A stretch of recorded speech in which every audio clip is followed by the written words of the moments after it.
আসসালামু আলাইকুম, সবাই কেমন আছেন? আশা করি সবাই ভালো আছেন, কিন্তু আমি একদমই ভালো নেই। দেখতে পাচ্ছেন কত বড়ই, এতগুলো বড়ই, কিন্তু একটা বড়িও খাওয়ার যোগ্য না। এই জন্যই বলে যে পরিবেশের সাথে কখনোই আমাদের এরকম ছেড়খানি করা ঠিক না।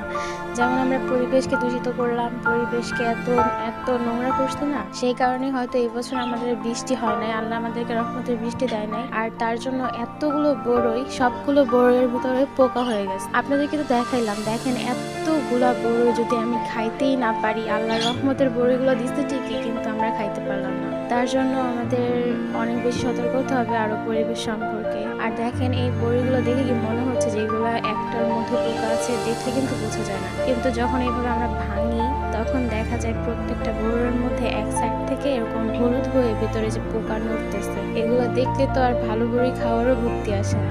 গাছ ভর্তি বড়ি কিন্তু আমরা খেতে পারলাম না। আফসোস, আল্লাহ না দিলে কেউ কখনোই খেতে পারে না।